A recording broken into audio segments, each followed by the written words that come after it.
लाडक्या बहिणींसाठी अत्यंत महत्त्वाची अपडेट राज्य सरकारने दिलेली असून लाडकी बहीण योजनेची केवायसी आता सुरू झालेली आहे। मित्रांनो, लाडकी बहीण योजनेची केवायसीचा ऑप्शन वेब पोर्टलवर उपलब्ध करून देण्यात आलेला आहे।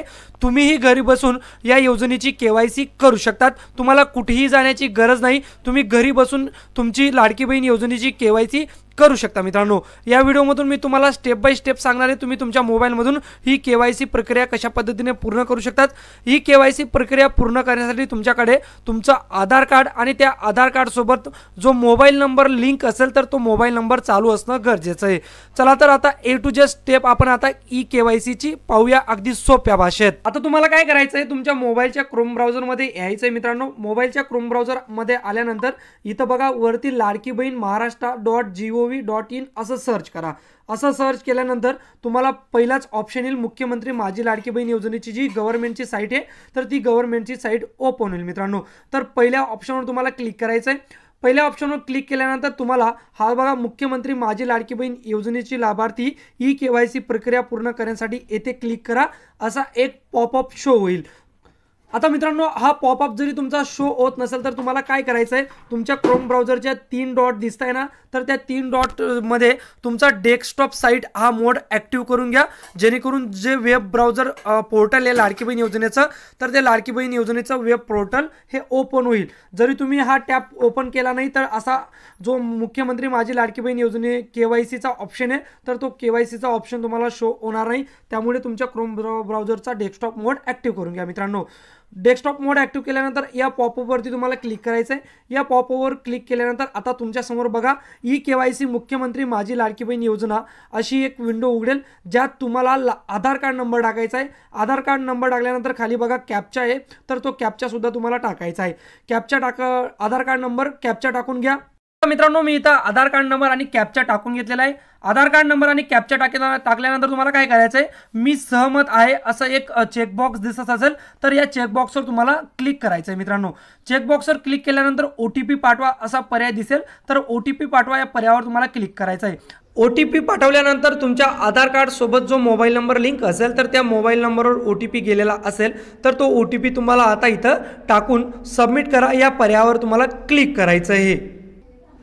त्यानंतर सबमिट करा या पर्यायावर क्लिक केल्यानंतर एक पॉपअप शो होईल, ज्यात तुम्हाला ई केवायसी प्रक्रिया पूर्ण करण्यासाठी तुमच्या वडिलांची किंवा पतीची माहिती तुम्हाला द्यायची, म्हणजे तुमच्या वडिलांचा किंवा तुमच्या पतीचा आधार कार्ड क्रमांक तुम्हाला इथं आता टाकावा लागेल। बघा वरती दिसतंय वडिलांचा किंवा पतीचा आधार कार्ड क्रमांक इथं टाका। शक्यतो तुमच्या आधार कार्डवर ज्याचं नाव लागलेलं असेल, वडिलांचं किंवा पतीचं नाव जरी तुमच्या आधार कार्ड सोबत लागलेलं असेल तर त्यांचा आधार कार्ड क्रमांक टाका। त्यानंतर तुम्हाला कॅप्चा फिलअप करून सबमिट या पर्यायावर तुम्हाला क्लिक करायचं आहे। मी सहमत आहे या हा पर्याय देऊन। आता आधार कार्ड सोबत जो मोबाईल नंबर लिंक असेल तर त्याच्यावर OTP गेलेला असेल तर तो OTP सुद्धा तुम्हाला इथं सबमिट करायचा आहे। मित्रांनो, त्यानंतर अजून तुम्हाला एक पॉपअप शो होईल, ज्यात तुम्हाला ई केवायसी प्रक्रिया पूर्ण करण्यासाठी काही माहिती द्यायची, तर ती माहिती सुद्धा तुम्हाला इथं द्यायची। आता वरती बघा तुम्ही ज्याचं आधार कार्ड दिलं असेल तर त्याचं नाव शो होईल, ते नाव एकदा कन्फर्म करून घ्या। मित्रांनो, त्यानंतर खाली काही डिक्लेरेशन तुम्हाला भरायचं आहे तर ते डिक्लेरेशन सुद्धा तुम्ही व्यवस्थितरित्या भरून घ्या, ज्यात टर्म्स आणि कंडिशन जसे की माझ्या कुटुंबातील सदस्य निवृत्ती कर्मचारी म्हणून सहकारी विभाग किंवा उपक्रम मंडळ भारत सरकार किंवा राज्य सरकारच्या कोणत्याही संस्थेमध्ये निवृत्ती वेतन घेत नाही, म्हणजे पेन्शन जे म्हणतो तर ती पेन्शन घेत नाही तर इथं नाही करा।